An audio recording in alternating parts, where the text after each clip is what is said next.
Buenos Vecinos. El programa de todos los buenos vecinos de Hispanoamérica y Buenos Aires. Pedro, Carlos Ferreira te saluda, un gusto hablar contigo. ¿Cómo estás? Bienvenido, un honor hablar contigo.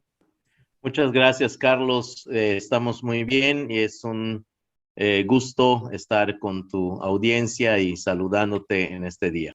Esta carta, Pedro, que salió desde México para el señor Antonio Guterres, ¿cuál fue el origen? ¿Nos puedes explicar un poquito más para que nuestros oyentes lo entiendan? Claro, nosotros como Asamblea de Defensores del Territorio Maya Muchichimbal, pues hemos venido señalando en todos los ámbitos donde hemos podido la situación que tiene que ver con el megaproyecto mal llamado Tren Maya, que es un proyecto que atenta contra nuestra salud, contra nuestra forma de vivir, contra nuestro territorio, contra nuestro medio ambiente. Entonces, por eso acudimos a las instancias correspondientes para que puedan tomar carta en el asunto y se cumplan las leyes establecidas sobre la construcción de este tipo de proyectos conforme a lo establecido en las leyes de este país y en los convenios internacionales.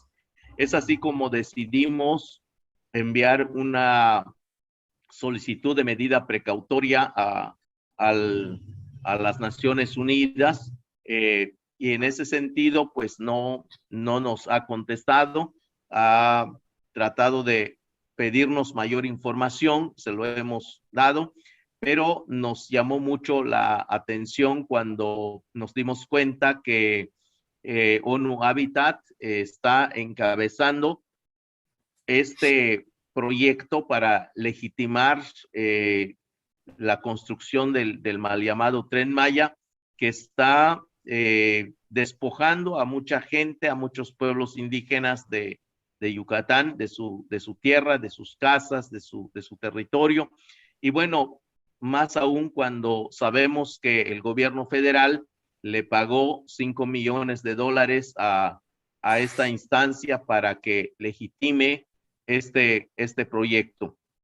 También nos dimos cuenta que hay una voz dentro de las Naciones Unidas, en este caso de derechos humanos, que a través de un relator pudo hacer señalamientos sobre las irregularidades que se realizaron en la consulta en las comunidades indígenas en torno a este proyecto y señaló claramente que estas consultas no cumplieron con los estándares internacionales que aparecen en el convenio 169.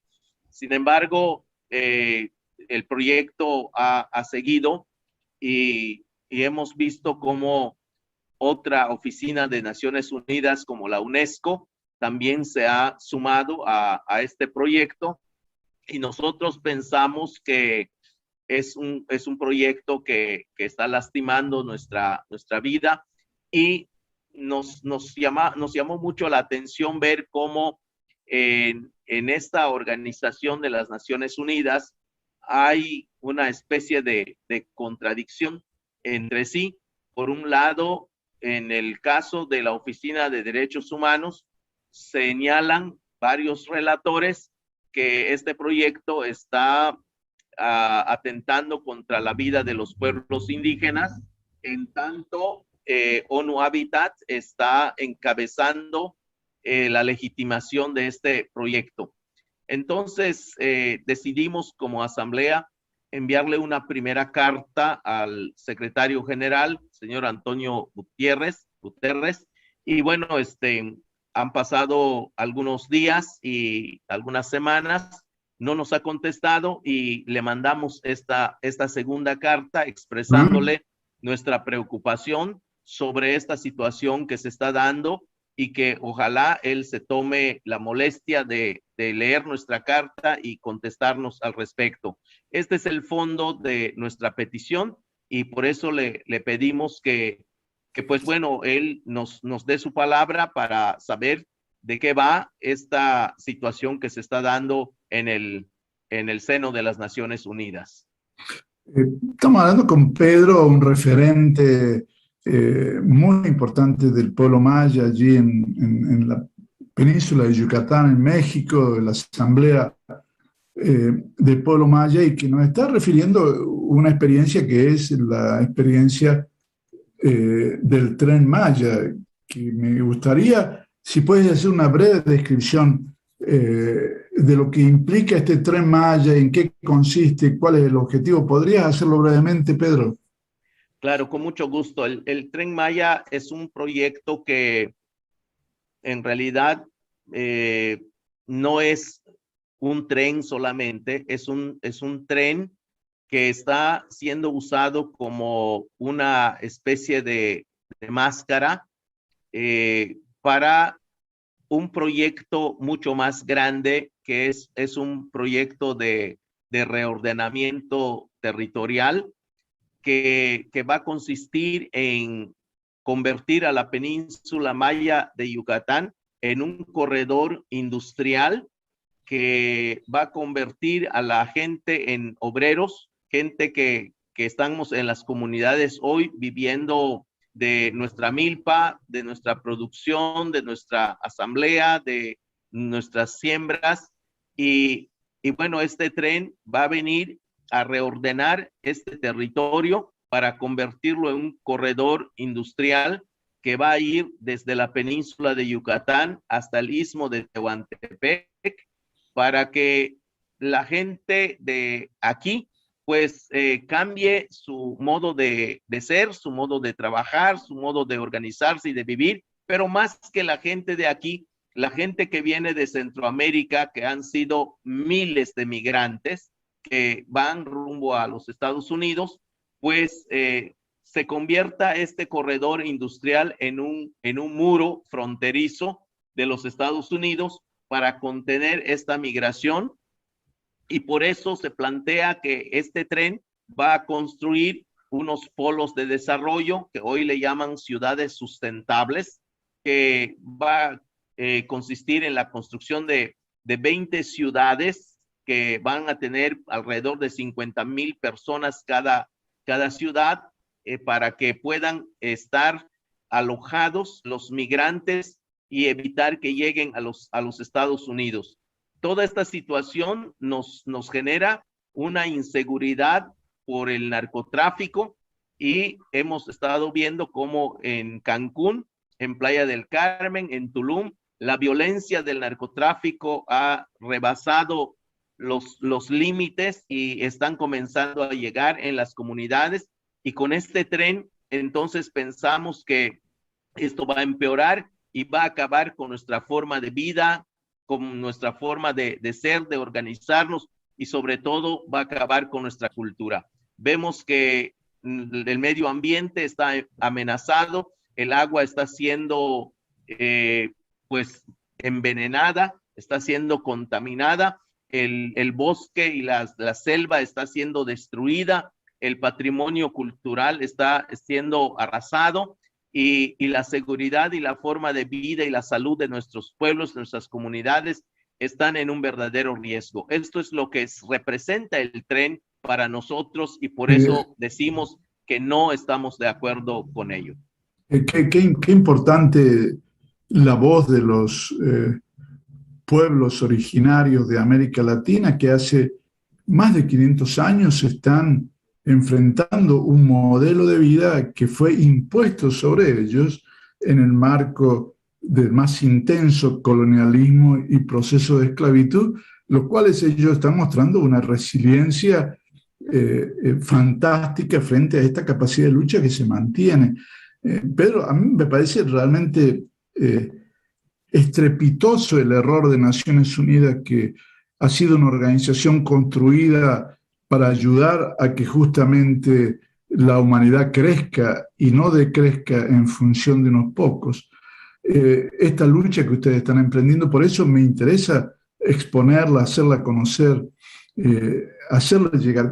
¿A qué crees tú que se debe que realmente el secretario general no ha contestado todavía la segunda carta que le habéis enviado frente a un problema tan claro, porque hay que decirlo, también este Tren Maya tiene en el propio Parlamento mexicano un proyecto de generación de acusación de ecocidio en función de lo que implica hoy en día el mantener la península de Yucatán ante los enormes intereses comerciales de explotación de esa tierra que debe haber. ¿A qué crees tú que se debe que el señor Guterres, que está en este momento diciéndole al mundo de que el fin está próximo si no se toma una decisión ante el modelo productivo que tiene el mundo, todo se va mal, mal? ¿Por qué no habrá contestado tu carta?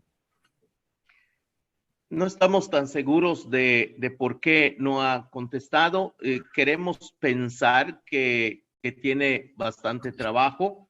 Sin embargo, también pensamos que en el interior de las Naciones Unidas hay situaciones difíciles, hay contradicciones, como lo hemos estado viendo, pero también pensamos que le falta valor para enfrentar a un gobierno como el que nosotros tenemos, que tiene una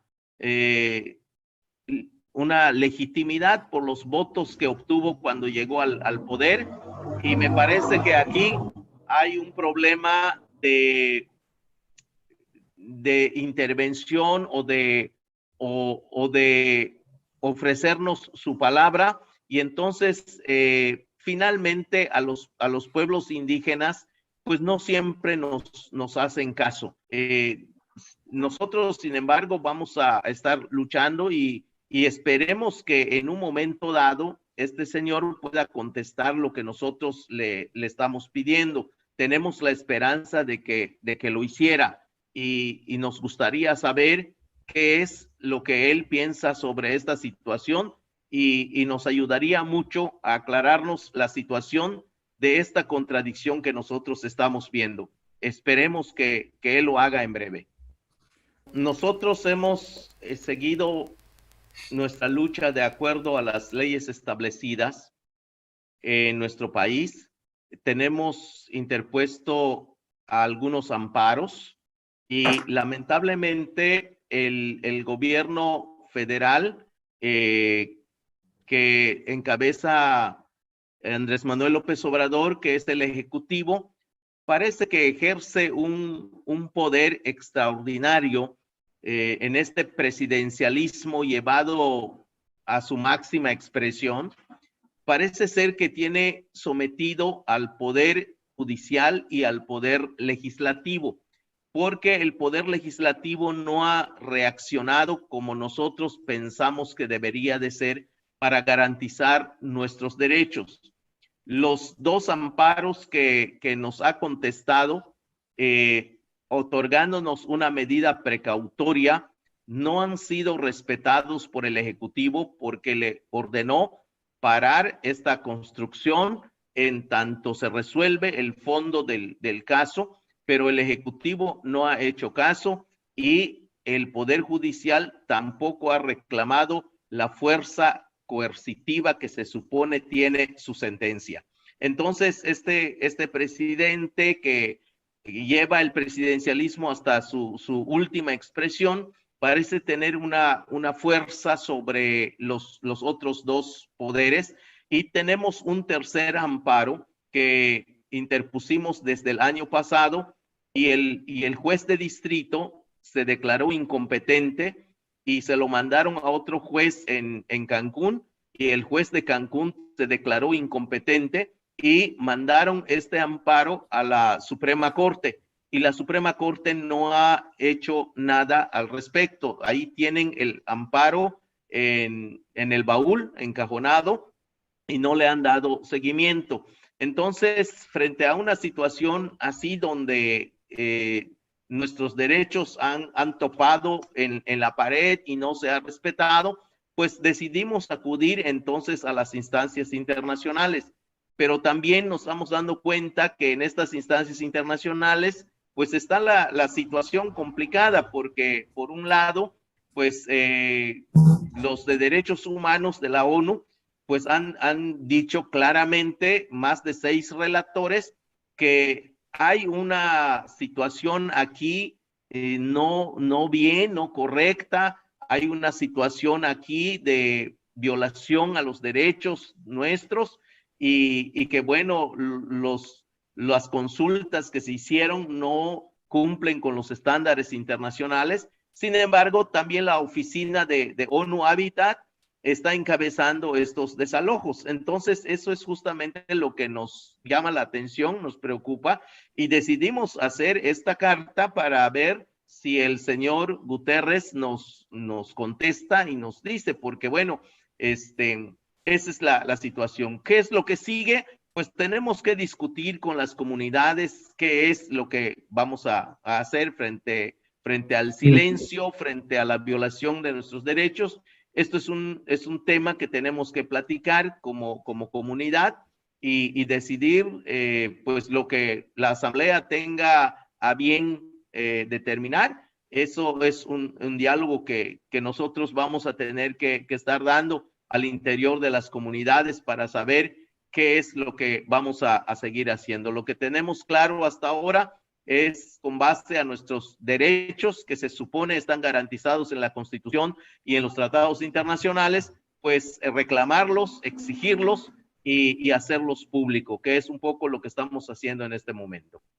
Estamos hablando con Pedro, quien es un miembro de la Asamblea de los Derechos del Pueblo Maya allí en la península de Yucatán, analizando qué es lo que está pasando con este proyecto de Tren Maya, que es un tren que va a surcar por territorio natural en el cual viven las poblaciones del pueblo maya y que han logrado de alguna manera mantener a lo largo de estos 500 años desde que cambió su forma de vida frente a las agresiones externas. Te quería preguntar, escuché los desalojos. ¿Puedes explicarme eso bien? Porque es una palabra que apareció escondida en tu relato, pero que me gustaría que lo incorpores para que nuestros oyentes, en este momento tenemos 27 países en la antena de Buenos Vecinos, escuchen bien qué es lo que está pasando para introducir este Tren Maya en territorios de Yucatán. Sí, en el estado de Campeche, en la ciudad de Campeche en particular, las vías del tren están trazadas en medio de la ciudad y están desalojando a mucha gente de sus propias casas para que este tren pueda ser construido. Sin embargo, las presiones que hemos hecho están tratando de cambiar la ruta. Sin embargo, ha habido desalojos literal de gente de su propia casa, gente que no ha querido entregar su casa, están presionándola, están amenazándola por Fonatur, que es la oficina encargada de la construcción de este tren.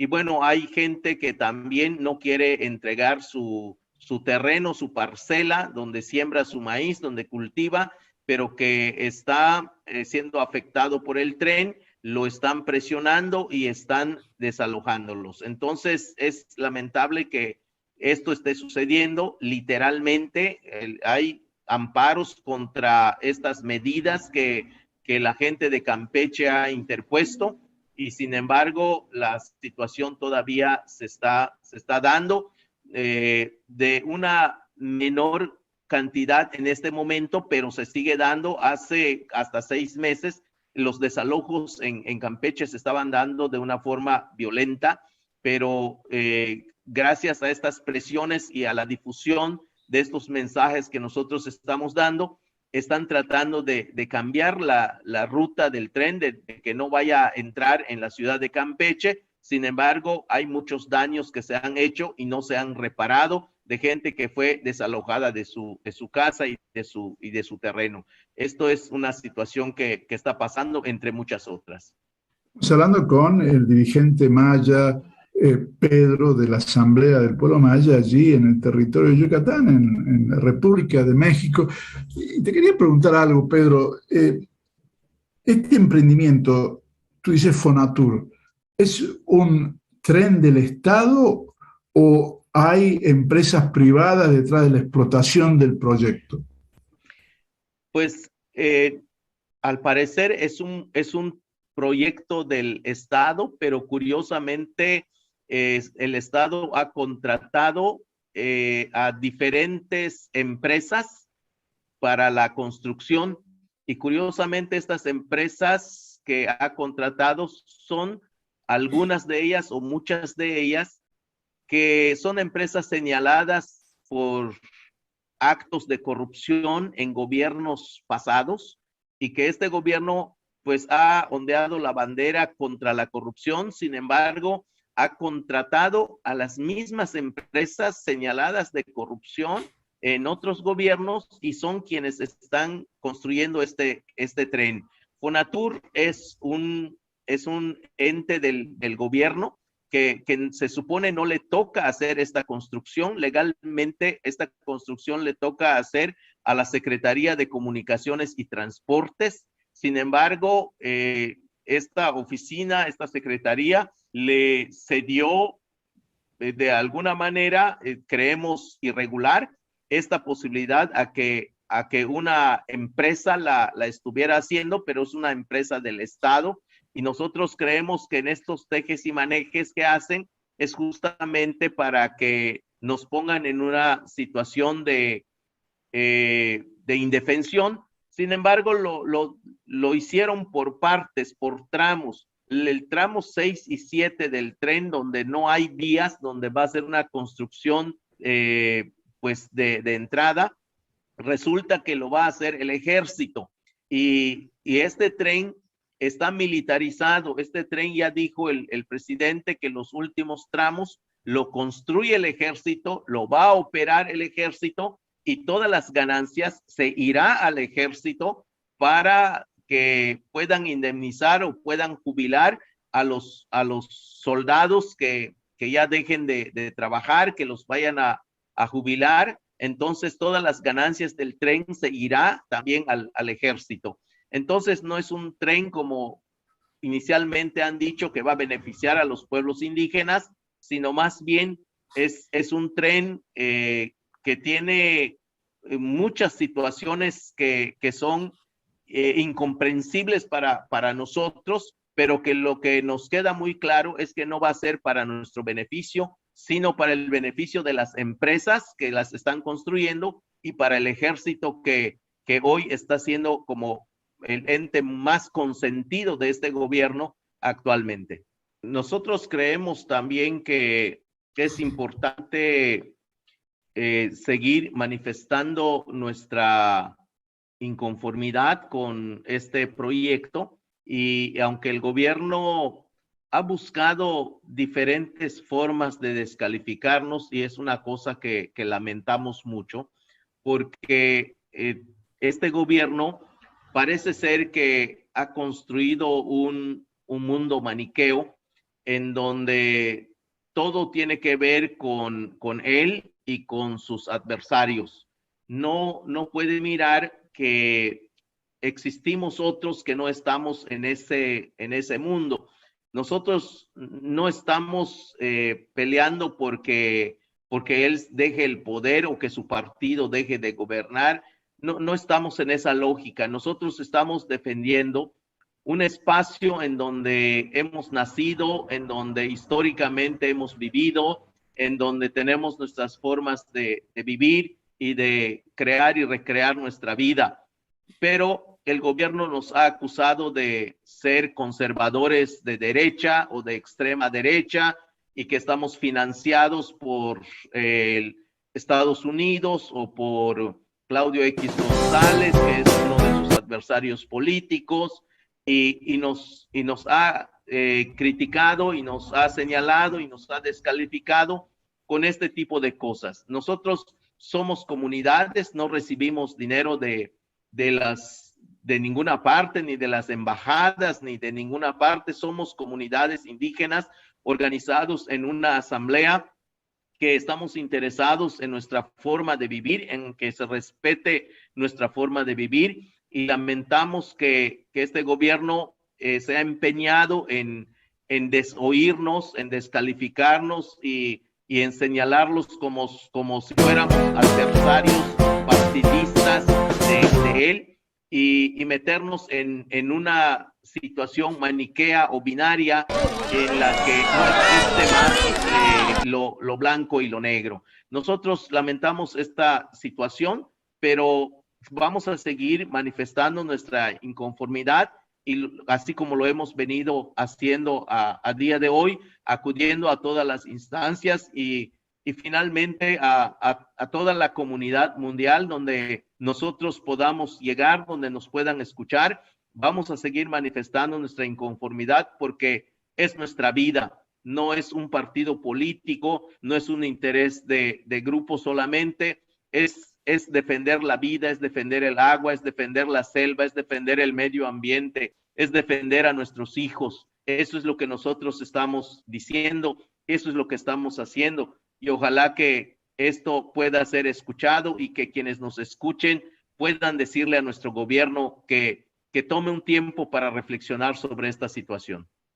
Estamos hablando con Pedro, un dirigente de la comunidad maya allí, de la Asamblea del Pueblo Maya en Yucatán, en México, analizando la realidad de la defensa de la vida y la naturaleza que ellos están emprendiendo en función de pedirle al gobierno mexicano que revise, que revea este proyecto de Tren Maya que va a causar tantos problemas, que está causando tantos problemas, hasta tal punto que la propia Oficina de Derechos Humanos de Naciones Unidas ha interpelado al gobierno en función de los procesos que debe seguir para avanzar en un proyecto económico de desarrollo tan agresivo.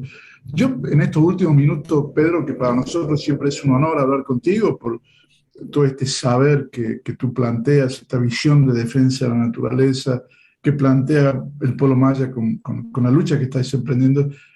Te quería preguntar en términos de vuestra historia de lucha en estos más de 500 años, en lo cual os ha hecho resiliente y con unos saberes ancestrales centrales. El mundo está viviendo una situación de mucha complejidad en la cual realmente todas las voces tienen que estar en la mesa de toma de decisiones, como lo están planteando ustedes en este momento.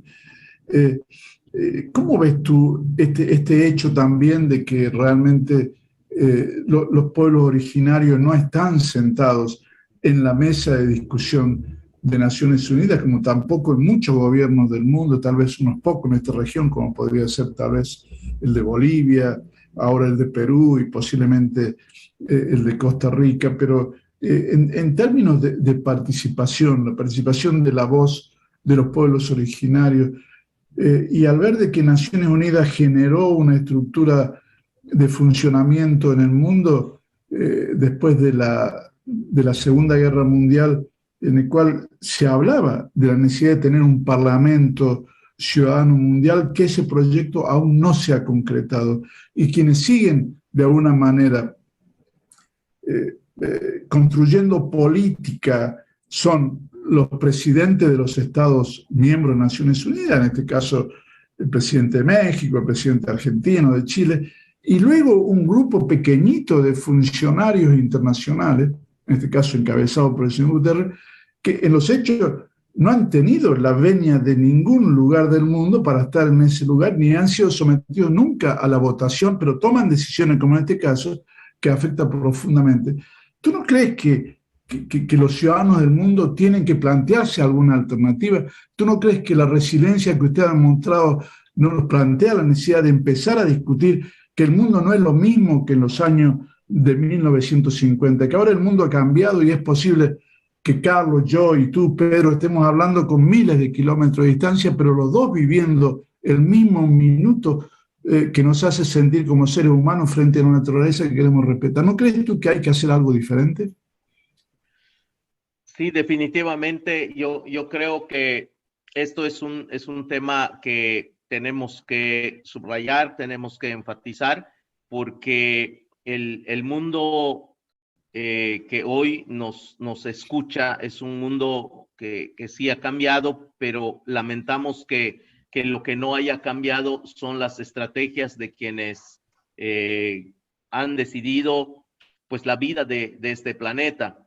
a nosotros nos causa, pues, para no llorar, decimos que nos causa risa, que estén hablando sobre cómo ayudar para evitar el cambio climático y los derechos de la naturaleza, y no reconocen los derechos de los pueblos indígenas. Me parece una contradicción que estén hablando de los derechos de la naturaleza y los indios no tengamos derechos, ¿no? Pero además es una situación, me parece, de valores, donde el valor para Occidente es el dinero y es el que determina lo que se tiene que hacer, en tanto el valor para los pueblos indígenas es la vida, que no tiene que ver con el dinero. El dinero es un medio, no es un fin para nosotros. Entonces, si no se toma en cuenta esto, yo creo que es complicado. Decía una compañera en una tesis universitaria que hacía, que me parece muy interesante, es que se tiene que pensar la justicia no desde el eurocentrismo, no desde ese punto de vista unilateral, monolítico de Occidente. Si el mundo es diverso, la justicia también, para que sea justicia, tiene que ser diversa, tiene que ser tomada en cuenta la justicia como la vemos también los pueblos indígenas. De lo contrario, entonces va a prevalecer siempre una mirada sobre todos, y eso lo convierte en injusticia, porque es una mirada impuesta sobre otras miradas y otras formas. Entonces, me parece que tenemos como humanidad que presionar, tenemos como humanidad que organizarnos y presionar para que esto tenga que horizontalizarse, tenga que hacerse justicia, pues, universal, porque son visiones distintas. Si permitimos que esta visión occidentalizada de la justicia sea la que determine las cosas, pues yo creo que podrían haber 1000 conferencias de las partes y esto no se va a solucionar. Yo creo que tenemos que pensar en otra cosa. Sin duda, y aquí cuando yo me quedaría horas hablando contigo, pero nos quedan 5 minutitos en antena, y la verdad te quería adelantar algo. Tú sabes que en los últimos 26 años, en la conferencia de las partes de cambio climático, ya hace 28 años, esta es la 26 porque hubo 2 años que no hubo actividad, la sociedad civil nunca estuvo presente. Yo me recuerdo haber ido a numerosas COP de cambio climático y claramente dice Naciones Unidas que las voces de todos tienen que ser oídas. Y bueno, se le da a la sociedad civil, a los pueblos originarios, 5 minutitos el día de cierre de la asamblea. Y cuando el pueblo originario, el referente, comienza a hablar, a los 2 minutos le quieren cortar porque no es más tiempo. Pero te hago esta pregunta. Tú sabes que el señor Guterres, junto con la señora Patricia Espinosa, que es mexicana, han tomado una decisión por implantar un grupo de 100 ciudadanos elegidos por sorteo a nivel global y la han instalado en la COP como representante de la sociedad civil. ¿Qué piensas tú como hombre que hace 500 años que estás luchando? ¿Qué piensas tú como hombre que tienes hijos, que tienes una familia, que tienes frente a esta realidad de hacer democracia por sorteo? ¿Cuál es tu versión? ¿Cuál es tu visión? Pues me parece muy triste que se repitan las formas de imposición de hace más de 500 años. Nos genera mucha tristeza que ellos sigan tomando decisiones de esta manera. Y yo no sé cómo tienen la lógica, no sé en qué lógica cabe hacer la democracia por sorteo. No lo entiendo. Me parece que esto es una manera más de dañar, de lastimar, de golpear y de mantenerse en ese espacio en donde le eliminan la voz a quienes queremos manifestar también nuestro pensamiento y nuestra palabra. Yo creo que esto es justamente lo que tiene que cambiar. No podemos permitir que esto siga pasando, porque finalmente está nuestra vida por delante y la tenemos que defender. Pedro, allí de la Asamblea del Pueblo Maya, de los derechos del pueblo maya, como siempre, es un honor hablar contigo esperamos poder charlar contigo nuevamente en breve. Te deseamos suerte y vamos a ver cómo tratamos de hablar con la oficina del Secretario General de las Naciones Unidas para preguntarle sobre esta carta, que creo que para mí es central para construir futuro. Un abrazo y un aplauso, Pedro, como siempre. Saludos a la comunidad maya y nos vemos en breve.